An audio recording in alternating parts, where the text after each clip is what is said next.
राहीबाई पोपेरे यांच्या सन्मानार्थ नाशिकमध्ये बीज तुला हरित कुंभ 2027 साठी बायोमास चुलीचे प्रात्यक्षिक. जागतिक पर्यावरण दिनाच्या औचित्य साधून नाशिकमध्ये बीज माता पद्मश्री राहीबाई पोपेरे यांच्या सन्मानार्थ बीज तुला या विशेष कार्यक्रमाचं उत्साहात आयोजन करण्यात आलं. स्वच्छता ऊर्जा शाश्वत भविष्य हा संदेश देणाऱ्या या कार्यक्रमात आगामी कुंभमेळा 2027च्या पार्श्वभूमीवर संकल्प हरित कुंभमेळा 2027 अंतर्गत बायोमास पॅलेट आणि निर्धूर चुलीचे प्रात्यक्षिक सादर करण्यात आली. कार्यक्रमाचे प्रमुख पाहुण्या म्हणून पद्मश्री राहीबाई पोपेरे उपस्थित होत्या. त्यांनी आपल्या मनोगतातून देशी बियाणांचे संवर्धन, जैवविविधतेचे महत्त्व आणि पर्यावरण रक्षणासाठी समाजाने पुढाकार घेण्याची गरज अधोरेखित केली. यावेळी त्यांचा अनोखा सन्मान म्हणून बीज तुला करण्यात आली. तसेच शेतकऱ्यांच्या शाश्वत विकासासाठी मधुमक्षिका पालन प्रकल्पाचे उद्घाटनही मान्यवरांच्या हस्ते करण्यात आलं. कार्यक्रमाचे मुख्य आकर्षण ठरले ते ग्रीनफील्ड ॲग्रो सर्व्हिसेसतर्फे सादर करण्यात आलेले बायोमास पॅलेट आणि निर्धूर चुलीचे प्रात्यक्षिक. शेतातील अवशेषांपासून तयार होणाऱ्या या इंधनामुळे प्रदूषण कमी होण्यास मदत होते, अधिक उष्णता मिळते आणि पर्यावरणपूरक ऊर्जा निर्माण होते. आगामी कुंभमेळ्यातील अन्नछत्रे, महाप्रसाद व सामुदायिक स्वयंपाक व्यवस्थेसाठी हा प्रभावी पर्याय ठरू शकतो, असं यावेळी सांगण्यात आलं.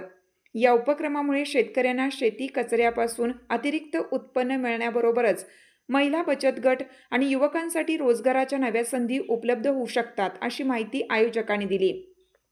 विशेष म्हणजे माऊली केटर्सतर्फे याच बायोमास पॅलेट चुलीवर तयार करण्यात आलेले गरमागरम वडे आणि द हंबा ब्रँडची लस्सी उपस्थितांना देण्यात आली. त्यामुळे या तंत्रज्ञानाची उपयुक्तता प्रत्यक्ष अनुभवण्याची संधी नागरिकांना मिळाली.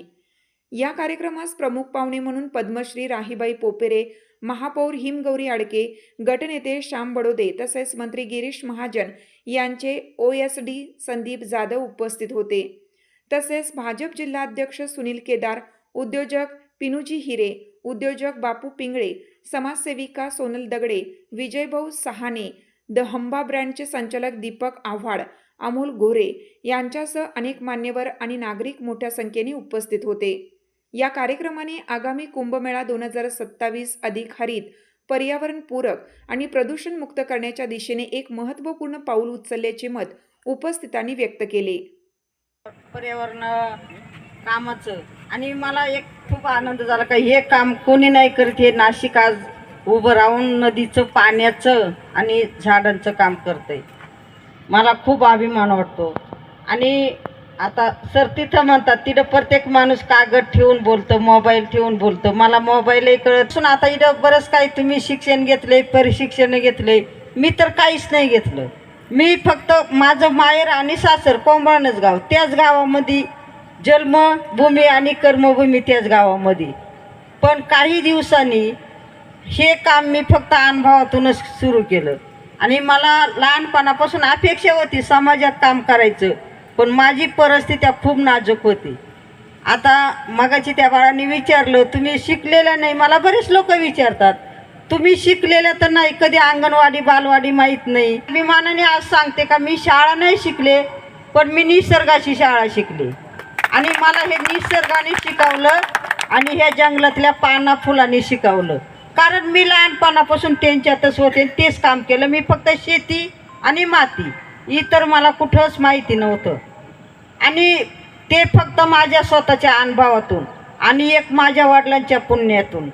माझे वडीलही पण शाळा शिकेल नव्हते. आणि त्या काळामध्ये आम्ही 7 बहिणी होतो आणि एक बहीण 9 महिन्याची असताना आई सगळ्यांना सोडून गेली. आजकाल लहान बाळाची आई मुली सांभाळल्या. खूप गरिबी होती त्यांची. आजकाल गरिबीला मोल नसते, पण त्यांनी संस्कार चांगले दिले.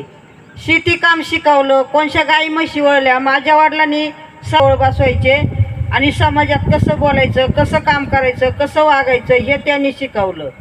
गरिबी आली तर लाजू नाही, श्रीमंती आली तर माजू नाही. टाकीचे गाव सोसल्याशिवाय देवपणा येत नाही. चांगल्या कामामध्ये मरून निघायचं पण सरून निघायचं नाही. हे माझ्या वडिलांचे संस्कार होते. करून देईल तिथंच राहायचं, माझ्या नावाला बाटाने लावायचा. तोच प्रकार सांभाळलाय बरं का. 7 मुली तर त्या गरीबाच्या मुलगीच्या पुढं काय छळ होतोय हा सांगायला नकोय आज. मग माझं 2 वर्ष लग्न झाले फक्त चांगला रोपं तयार करून बचत गटाला एक एक 2 रोपं देऊ लागले. म्हणजे रोपं डोक्यावर पाणी आणायचं किंवा बैलगाडीनं आणायचं, ते बचत गटाला रोपं देऊन परत हळदी कुंकाचा कार्यक्रम घ्यायला लागले. त्याला माझ्या पैसा नसायचा काय वाण द्यायला, मी एक एक रोपच देऊ लागले. आणि ह्या रोपाने बाईप संस्था तिथं काहीतरी बचत गटांबरोबर काम करायला आली, त्यांच्या मार्फत मी हे रोपं देऊ लागले आणि मग त्या पै भेटू लागले. आपल्या सर्वांना जागतिक पर्यावरण दिनाच्या शुभेच्छा देतो. मी आदरणीय पद्मश्री पुरस्कार विजेत्या पोपेरे यांचं या नाशिक पुण्यनगरीत स्वागत करतो. खरं म्हणजे जे बिया ज्यांनी संकलन करून जो इतिहास घडवला या देशामध्ये आणि त्याची नोंद आपले देशाचे पंतप्रधान नरेंद्रजी मोदी यांनी घेतली आणि त्यांची पद्मश्री पुरस्काराकरता निवड झाली. ज्यांनी असं अतुलनीय काम केलेलं आहे त्यांचा शोध घेऊन त्यांना पुरस्कार देण्याचं आणि त्यांचं नाव पुढे आणण्याचं काम आपल्या देशाचे पंतप्रधान नरेंद्र मोदींनी केलं. हा जागतिक पर्यावरण दिन आपण सर्वांनी, नाशिककरांनी, संत महंतांनी, सेवाभावी संस्थांनी जे नंदिनी नदीचं स्वच्छता मोहीम आणि वृक्षारोपणाची मोहीम हाती घेतलेली आहे त्याबद्दल मी सर्व नाशिककरांना धन्यवाद देतो. आदरणीय राईबाई पोपेरे यांनी नाशिक शहरात येऊन जी आमच्या विनंतीला मान दिला आणि जी बीज तुला आपण करणार आहोत यापासून आम्ही सुद्धा राईबाई आपल्याला सांगतो की आम्ही बोध घेऊ आणि आपल्या पावलावर पाऊल टाकून कशा प्रकारे जे आवश्यक वृक्षारोपण आहे, आवश्यक झाडे कशा प्रकारे गरजेचे आहे निसर्ग संवर्धनासाठी ते लावू असं या प्रसंगी आश्वासन देतो.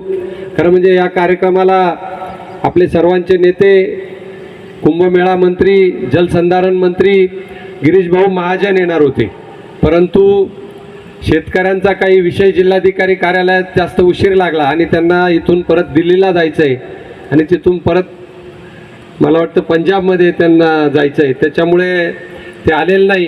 परंतु राईबाई आम्ही त्यांच्याही वतीने आपलं स्वागत करतो. खरं तर इतकं मंत्रमुग्ध करणारं होतं, आम्हाला आमच्या आजीचीच आठवण झाली. आज खऱ्या अर्थाने प्रत्येकजण आपल्या गावाकडे गेला असेल विचार करताना. उन्हाळ्याच्या सुट्ट्या लागल्यानंतर आपण मामाकडे जायचो आणि गावाकडच्या निसर्गरम्य ठिकाणी प्रत्येकजण रमायचं. आता तशी गावही नाही, तशा सुट्ट्याही नाही. आणि आज जागतिक पर्यावरण दिनानिमित्त उन्नत नाशिक अभियानाअंतर्गत आज सकाळची सुरुवात खरं तर पुण्यकामाने झाले. सेवा ही स्नान है हा आपला ब्रीदवाक्य ठरलेलं आहे आणि सन्माननीय गिरीश भाऊ महाजन आपले कुंभमेळा मंत्री या ठिकाणी ते येऊ शकले नाही, पण त्यांना खूप तुम्हाला भेटायची इच्छा आहे, तुमचे आशीर्वाद घ्यायची सुद्धा इच्छा आहे. आरोग्यामध्ये त्यांचं खूप मोठं काम आहे, आपल्या सगळ्यांना माहिती आहे. आणि आता त्यांनी आपला जो एक प्रवास आहे तो पर्यावरणात सुरू केला आहे, त्याचंच एक काम म्हणून खरं तर आज राईबाईंची आपण बीजतुला करतो आहे. सर्वच सन्माननीय पदाधिकारी, पर्यावरणप्रेमी, ह्या प्रभागातले सन्माननीय नगरसेवक, लोकप्रतिनिधी, सुनील भाऊ सगळेच इथे उपस्थित आहेत. निसर्गामध्ये मधमाशांचं आणि मक्षिका पालन त्यांचं प्रशिक्षण देण्याचं हे मोठं काम राष्ट्रीय स्तरावरती निकम काका करतात. मी त्यांना अगदी लहानपणापासनं असं एक नातं आहे त्यांच्याशी आणि त्यामुळे जेव्हा पण ते ही गोष्ट आहे तर मी शाळेत असताना पण त्यांच्याकडे जायचे आणि ते कशा पद्धतीने ते काम करतात ते पाहिले आहे. अतिशय काटेकोरपणे त्यांनी, जशी आपण म्हणतो ना की जशी मक्षिका असते थोडं थोडं थोडं थोडं सगळं हे करते, तसंच त्यांचं एकदम मायक्रो प्लॅनिंग आहे त्यांचं. ते जीवनशैली पण अतिशय शुद्ध चांगली आहे. राईबाईंचं तर आपल्याला सगळ्यांना आता उलगडा झालेल्या आयुष्याचा, त्या महत्त्वाकडनं आज आपल्याला पर्यावरण दिनाच्या इतक्या छान शुभेच्छा मिळाल्या आहेत. त्याचा खूप खूप आभार मानते. बरोबर मी एक तास गप्पा मारत होतो आणि सह्याद्रीच्या हिरा असा मी उल्लेख करतो तुमच्यासमोर. राहीच्या उलट काय येतं? हिरा. असे हिरे सगळे आपण जर करता आलं असं काम तर अशी स्मार्ट सिटी व्हायला वेळ लागणार नाही. आणि स्मार्ट सिटी आजचा जो कार्यक्रम झाला, स्मार्ट सिटी व्हायची सुरुवात आहे, ही चांगली नांदी झाली.